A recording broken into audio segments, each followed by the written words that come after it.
Today we continue our look at the Ten Commandments. Today we are studying the Fifth Commandment, which is thou shalt not murder. If you look at this opening screen, you'll see that it's laid out in a particular way in order to give us a little bit of insight into where we're going. Since today we're going to be talking about the various ways in which one can take a life, we'll notice that there are 5 circles below the water, 5 circles drowning under the water, we might say. And this is because these 5 things that we're going to talk about in that section are those things which God has expressly forbidden, that are wrong in all cases and in all times.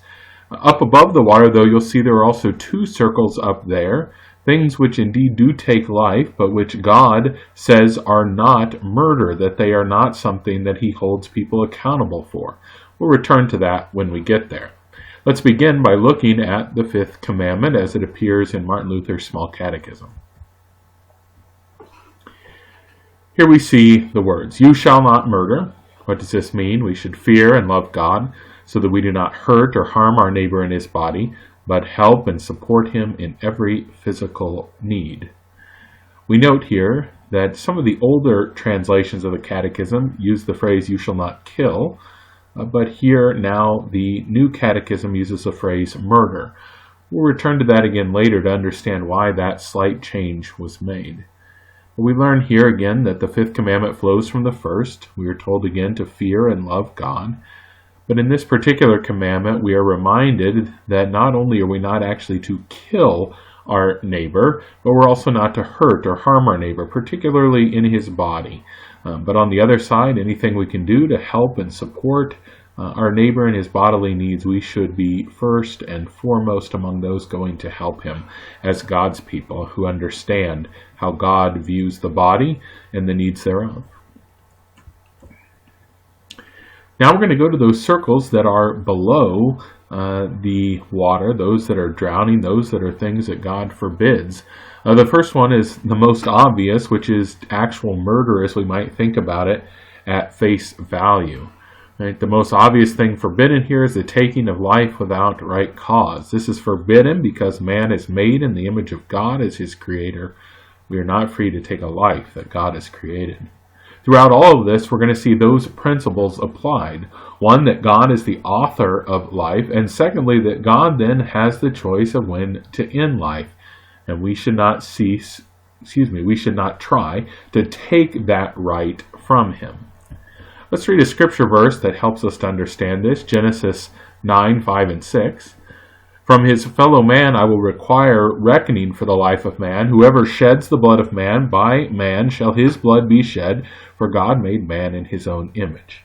Here very early on in the scriptures, God makes clear how serious he is about this commandment, that he does not want anyone taking upon themselves the right to end another's life. And he also notes here this idea of the main reason behind that is because of all the things in creation, man alone is made in God's image. And so man is very special to God. And here by man we mean man and woman, right? Humanity as we know it.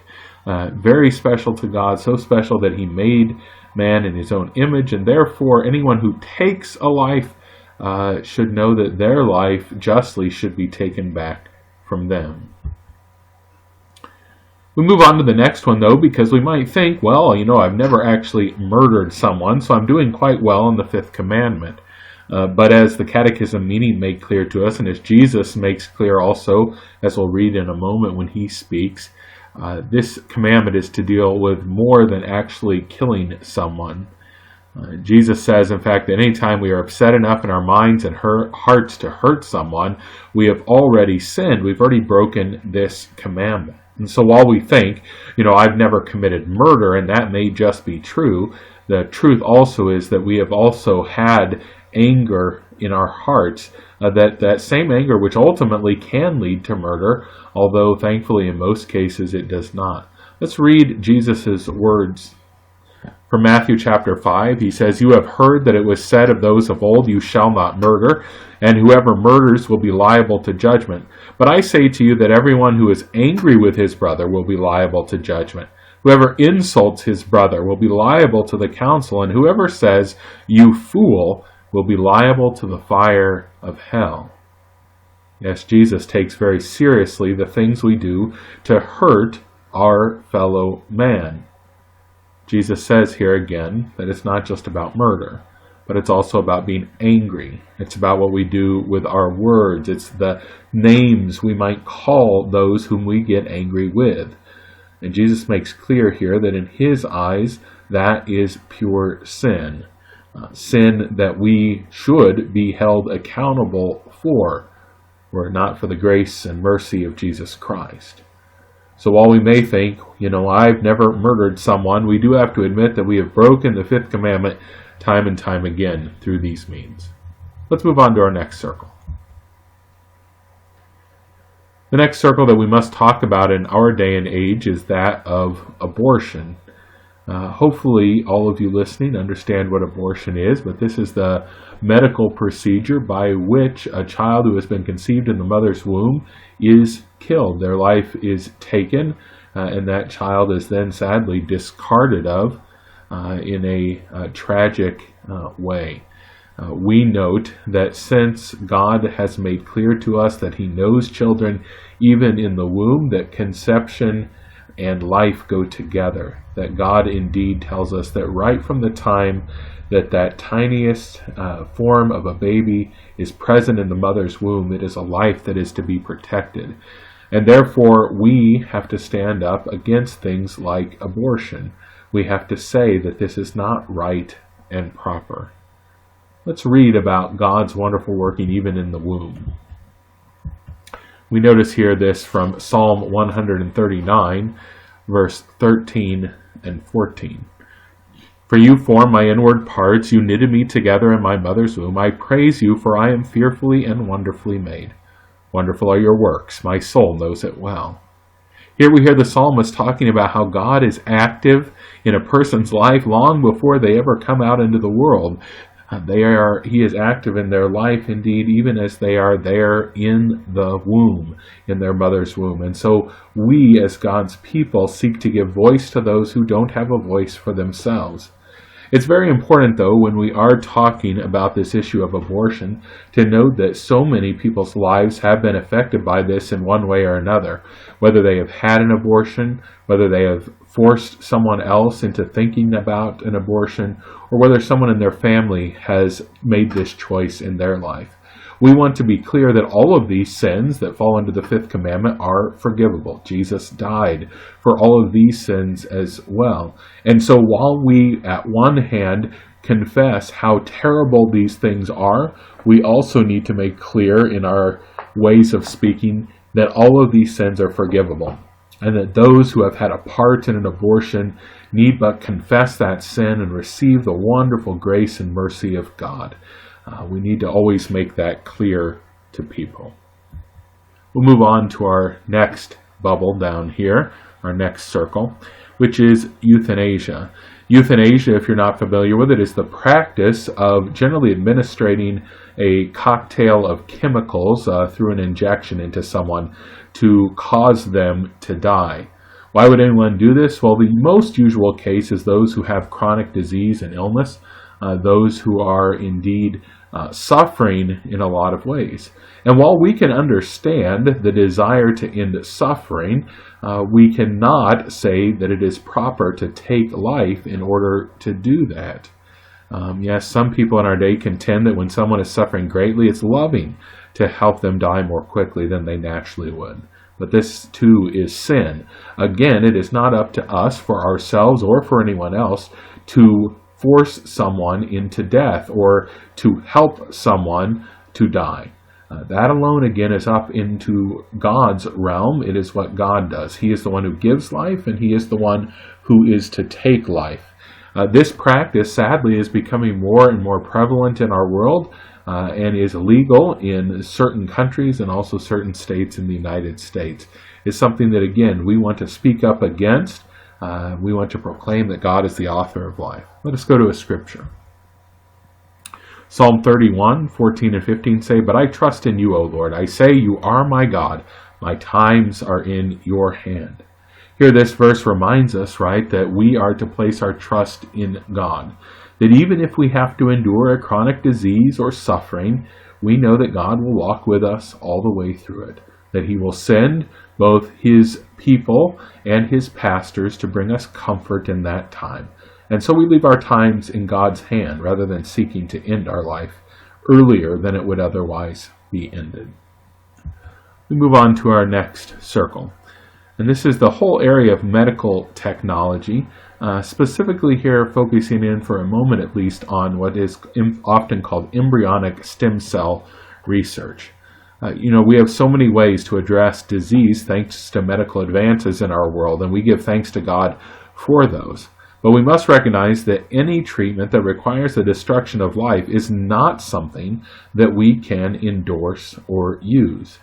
There was a lot of talk back a decade or a little more ago about the promise of embryonic stem cell research. There were many, including celebrities, who tried to say that this was, in fact, the way that the most terrible of diseases that we know was going to be cured.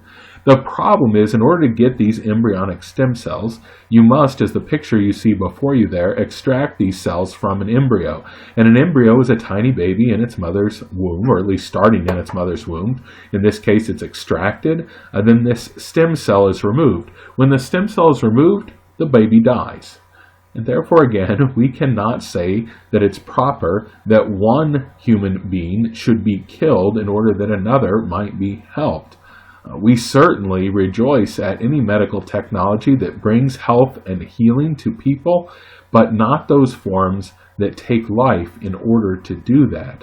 I mean, no one would say that just because someone is sick, we should kill the person next to them to get something that might help them. And yet that's exactly what we do in so many of these cases. So we learn here that indeed we must know that medical technology that kills life is not something we as Christians can embrace. Stem cell research is just one example of this, and we always want to be asking our doctors when they suggest particular types of therapy or treatment. We want to ask them, how is this accomplished, right? What is done in order to make this possible? A verse again. Psalm 24:1, "The earth is the Lord's and the fullness thereof, the world and those who dwell therein." And so we're reminded here again that all of these things are ultimately to be left in God's hand. And while we rejoice in medical technology, we cannot rejoice in something that takes one life in order to help another. Such is murder. It is breaking the Fifth Commandment. Now we'll take and kind of spin the board around here, and we return to what I said at the beginning, if you remember, that the old catechism used to translate this here, "You shall not kill," but the new one that we use currently says, "You shall not murder." The reason that change was made was in order to make it easier to talk about the fact that there are a few types of killing that God does not call murder, that are not forbidden by the Fifth Commandment. What would these things be? Well, let's go up to our circles above the water. Killing that is not murder. And here we find that there are really two things that fall into this category. Both capital punishment, the practice of taking one's life as a punishment for a crime that they have committed, and also war, in which soldiers go out to kill other wicked soldiers in battle. First, let's look quickly at capital punishment. While individuals are certainly not to take revenge on someone who does them wrong, the government has been given the sword in order to punish evil. It may take the life of evildoers. Certainly, in any society, we can argue over whether capital punishment is something that is helping society on the whole or not. But what we have to recognize as Christians is that God has given that power to the government if it sees fit that it needs to do so.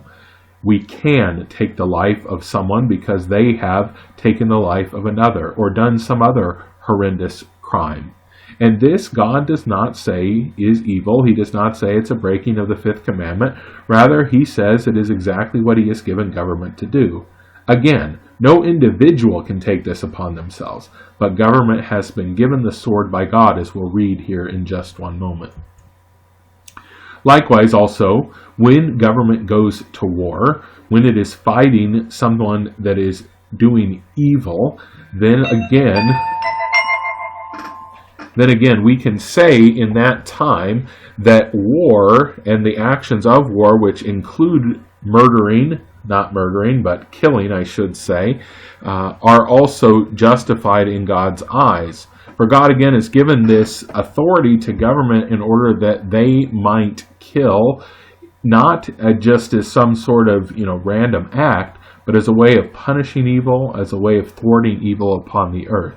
We do want to be careful here because many wars have been fought for reasons other than punishing wickedness, and that gets into a situation where we really do have to talk about the appropriateness of war. But when and where the purpose of war is to punish evildoers, then Christians can then gladly go in as soldiers and in their line of duty can take life if need be and not have to worry that they're breaking the Fifth Commandment. Again, they are exercising the authority given to the government. Let's read that verse. Romans 13:4. But if you do wrong, be afraid, for he, speaking of the government here, does not bear the sword in vain. He is the servant of God, an avenger who carries out God's wrath on the wrongdoer. Again, we see many times in the Bible when God exercised wrath directly, but it is more normal that what God does is exercises his wrath through the government. He uses the government to punish crimes that are committed, that when people especially act out in ways that take life, then also life can be taken.